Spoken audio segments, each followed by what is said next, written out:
안녕하세요. 고난주간 특별 새벽기도 오늘 아침에는 이제 첫 번째 시간이 되겠습니다. 특별한 시기에 저희가 함께하는 아주 특별한 새벽기도라고 생각이 듭니다. 어, 이런 특별한 시기에 드리는 새벽기도를 통해서 하나님께서 우리 모두에게 주시는 특별한 은혜가 있기를 바랍니다.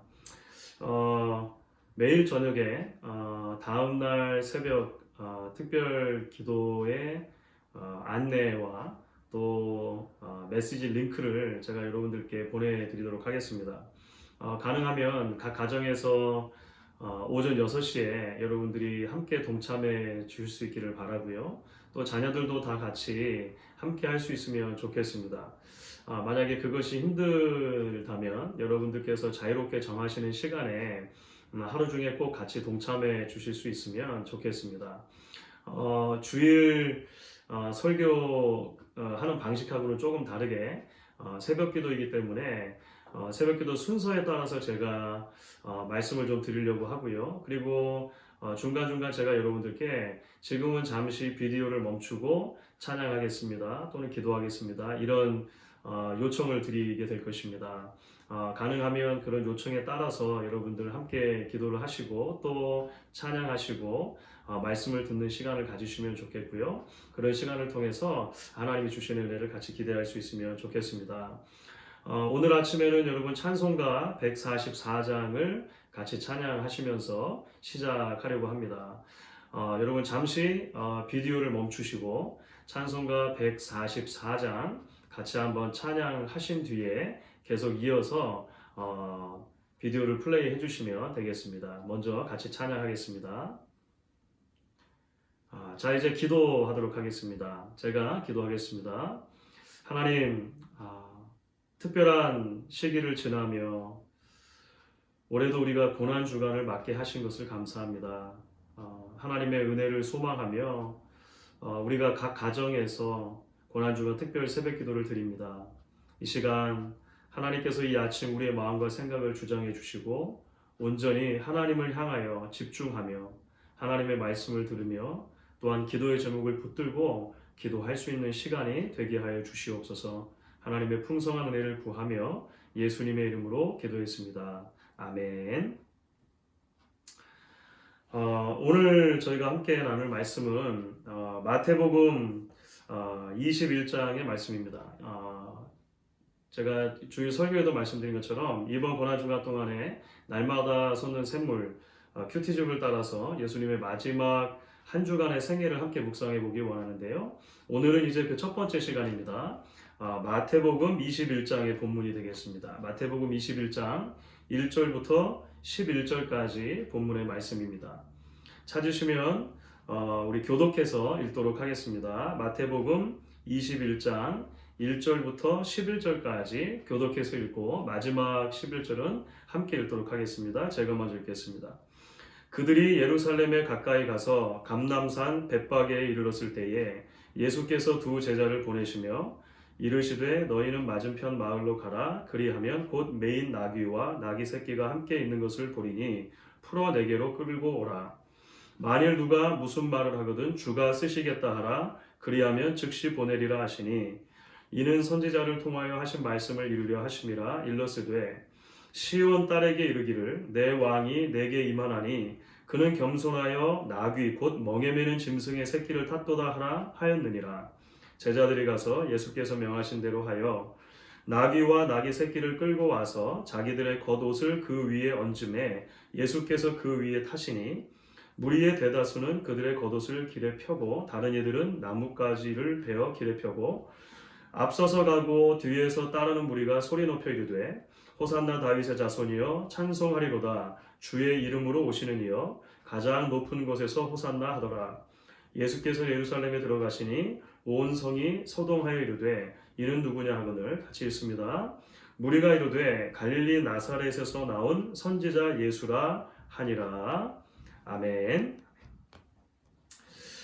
말씀드린 대로 예수님의 마지막 한 주간의 발자취를 이번 고난주간에도 함께 묵상해 보려고 합니다. 복음서 하나만을 가지고 묵상하는 것이 아니고 이번에 그 큐티집을 따라서 보니까 여러 복음서를 조금 이렇게 군데군데 같이 살펴보도록 그렇게 짜여져 있는 것 같습니다. 오늘 우리가 함께 읽은 말씀은 이제 그 예수님의 마지막 한 주간이 시작되는 이야기가 되죠. 예수님께서 예루살렘 성으로 입성하시는 장면입니다.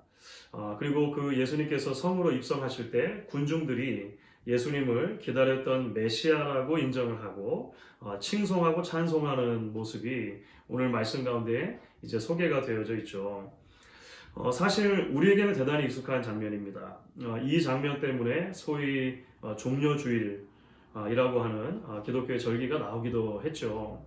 사실 우리에게는 대단히 익숙한 장면입니다만 당시 사람들의 눈으로 보면 사실 참 이상한 메시아의 모습이 아닐 수가 없습니다. 어떤 면에서 그럴까요? 사실 당시의 유대인들이라면 모두가 다 메시아를 기대했습니다. 그런데 오늘 성경에서 그려지고 있는 메시아의 행진의 모습, 메시아의 등장하는 모습을 보면 그것이 당시 사람들의 눈으로 이상할 법하다고 하는 것이죠. 이유는 크게 두 가지입니다. 오늘 말씀 가운데 하나는 이 메시아께서 나귀를 타고 예루살렘으로 입성하시는 모습입니다. 이 모습이 왜 이상할까요? 물론 나귀라고 하는 짐승은 유대인들에게는 대단히 익숙한 짐승입니다. 때에 따라서 많은 사람들이 왕과 같은 지도자들도 나귀를 타곤 했습니다. 그런데 당시는 로마가 지배하는 시대였고 많은 유대인들은 로마의 문화에 익숙해져 있었습니다. 그들에게 특별히 아주 익숙한 장면이 있는데요. 그것은 왕이나 황제죠. 황제나 장군이 이제 승리를 경험한 뒤에 입성할 때, 행진할 때의 모습이 그들의 뇌리 속에는 깊이 있게 박혀 있었을 것입니다. 보통 그렇게 황제나 왕이 승리 이후에 개선 행진을 하면 반드시 말을 타게 되어 있습니다.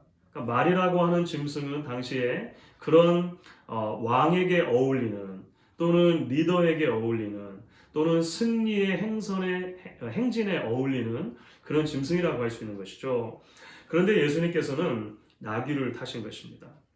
특별히 오늘 마태는요, 혹시라도 나귀를 타신 모습에 대해서 우리가 오해를 할까봐 구약의 한 구절을 인용하면서 예수님이 메시아임에도 불구하고 만왕의 왕임에도 불구하고 나귀를 꼭 타셨던 이유가 무엇인가를 설명합니다. 그 이유가 바로 구약에 나오는 스가랴 9장 9절을 인용하는 대목이 되죠. 오늘 함께 읽은 본문에는 5절 말씀에 나와 있습니다. 시온 딸에게 이르기를 내 왕이 내게 임하나니 그는 겸손하여 나귀 곧 멍에 매는 짐승의 새끼를 탔도다 하라. 구약을 인용하면서 사도 마태가 강조해서 우리에게 전하는 메시지가 있는 것입니다. 그것은 예수님의 겸손을 강조하는 것입니다. 만왕의 왕이시지만 메시아이시지만 그분은 겸손한 분이었다라고 하는 것을 강조하는 것이죠.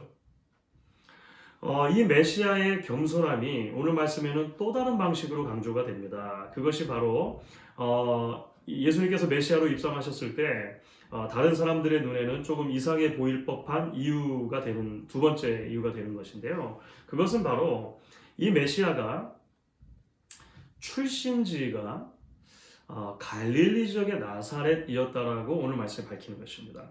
특별히 이제 11절 말씀을 보시면 이렇게 예수님이 입성을 하시고 많은 사람들이 소란하면서 그 소리를 많이 내면서 이제 예수님을 따라가는 모습을 예루살렘 성 사람들이 본 거죠. 그리고 도대체 저 사람이 누구기에 이렇게 많은 사람들이 따라가고 칭송하는가 이런 질문을 던졌습니다. 그때 무리가 말을 합니다. 이 사람은 갈릴리 나사렛에서 온 선지자다. 당시 수도였던 예루살렘에 모여있던 예루살렘 성 사람들은 고개를 갸우뚱했을 것입니다. 왜냐하면 갈릴리 나사렛에서 나온 선지자라고 하는 표현 자체가 그들의 사고방식으로 잘 어울리지 않는, 이해가 되지 않는 표현이기 때문에 그렇습니다. 왜냐하면 이스라엘의 역사 속에서 예루살렘과 비교해서 갈릴리 지역은요, 굉장히 소외된 지역으로 알려져 있었습니다. 남쪽의 예루살렘부터 북쪽의 갈릴리 지역까지는요, 대략 100마일 정도의 거리가 됩니다. 100마일. 그러니까 우리 필라델피아에서 뉴욕 정도 거리가 되겠죠. 특별히 갈릴리 지역 나사렛이라고 하는 동네는 이스라엘 역사 속에서 선지자가 한 번도 나온 적이 없습니다. 이스라엘 사람들의 생각에 갈릴리라고 하는 지역 자체가 시골 도시이고 촌이고, 그 중에서도 나사렛이라고 하는 동네는 이스라엘 역사 속에서 한 번도 주목받지 못했던 동네다라고 하는 개념이 있는 거죠. 당시 사람들은 농담처럼 이렇게 말했습니다. 나사렛에서 무슨 선한 것이 나올 수 있느냐? 나사렛에서는 좋은 일이 나올 수가 없다는 거예요.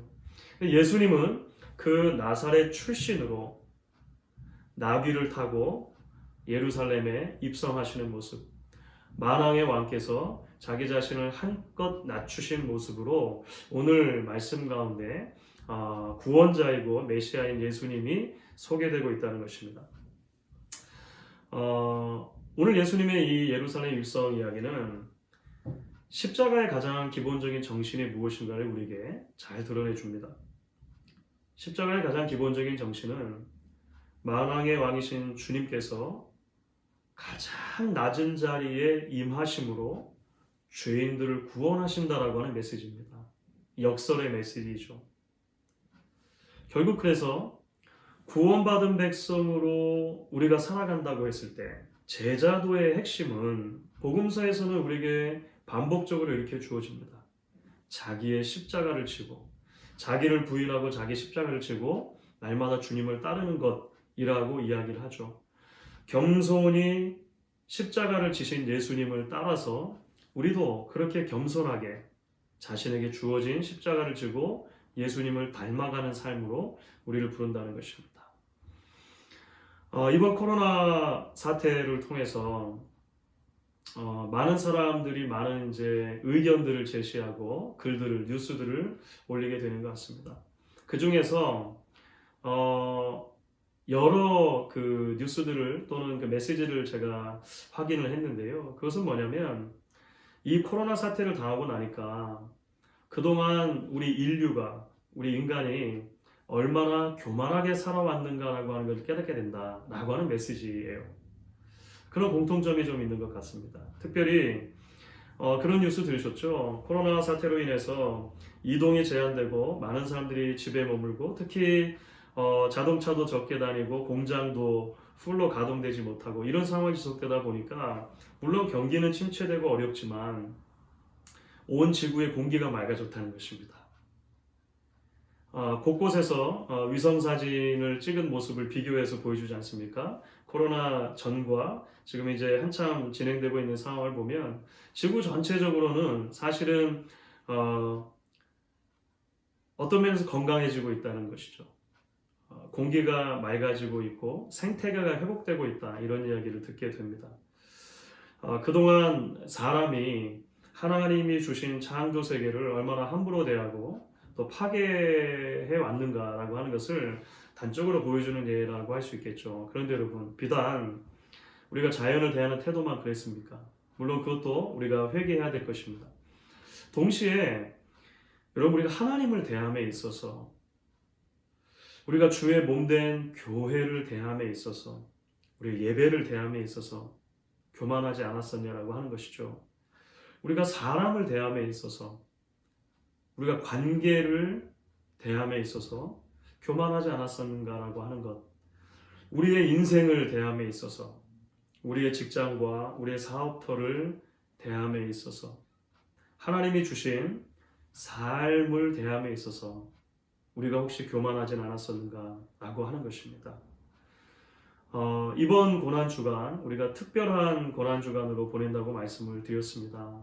이 기간 동안 여러분 무엇보다도 이 겸손이라고 하는 십자가의 정신을 우리가 다시 한번 깊이 있게 묵상하고 또 회복하는 시간, 하나님 앞에 그것을 간구하는 시간이 되었으면 좋겠습니다.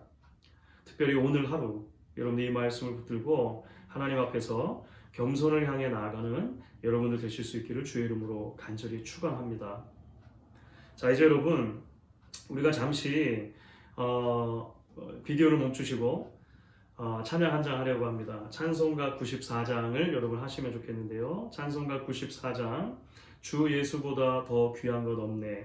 우리 같이 찬양하시고 나서 기도 제목들을 가지고 같이 합심 기도하시고 주기도문으로 마치면 좋겠습니다. 먼저 여러분 비디오를 잠시 멈추시고 이제 찬송가 94장을 같이 한번 찬양하시겠습니다. 자, 감사합니다. 이제 여러분 합심 기도하면 좋겠는데요. 여러분 메시지로도 보내드렸습니다. 오늘 여러분 가족과 함께 이렇게 기도하시면 좋겠습니다. 나를 위해 십자가를 향해 가실 때 나귀를 타신 주님의 겸손을 기억합니다. 주님의 낮아지심으로 주인인 우리를 구원해 주셨음을 기억하는 오늘 하루가 되게 하소서. 여러분 기도해 주십시오. 자, 동시에 먼저 회개 기도로 나아가면 좋겠습니다. 오늘은 이런 회개 기도를 한번 드리면 어떨까요? 일상을 붙드시는 하나님의 은혜를 잊고 마치 주님 없이도 살 수 있을 것처럼 교만했던 우리 죄를 용서해 주십시오. 하나님의 인정이 아닌 사람의 인정과 높임에만 마음을 쏟았던 허탄한 우리 죄를 용서해 주십시오. 세 번째로 하나님이 지으신 피조 세계에 선한 청지기로 살지 못했던 우리 죄를 용서해 주십시오. 기도하면 좋겠습니다. 또한 우리 회복을 위해서 같이 한번 기도하겠습니다. 전염병이 더 이상 확산되지 않도록 도와주시옵소서. 확진자를 회복시켜 주시고 그 가족의 몸과 마음을 보호해 주시옵소서.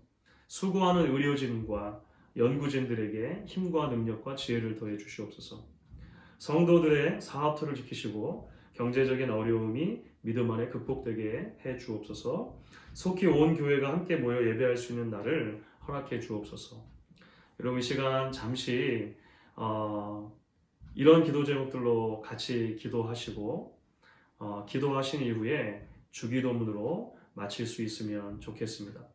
여러분 각자 기도하시고 가정에서 기도하시고 주기도문으로 마친 뒤에 오늘 하루 하나님의 은혜를 품고 살아갈 수 있도록 여러분들 각자 삶의 자리에서 각 가정에서 하나님의 기쁨이 되어지는 여러분 될 수 있으면 좋겠습니다. 여러분 함께 기도하고 주기도문으로 마무리하겠습니다.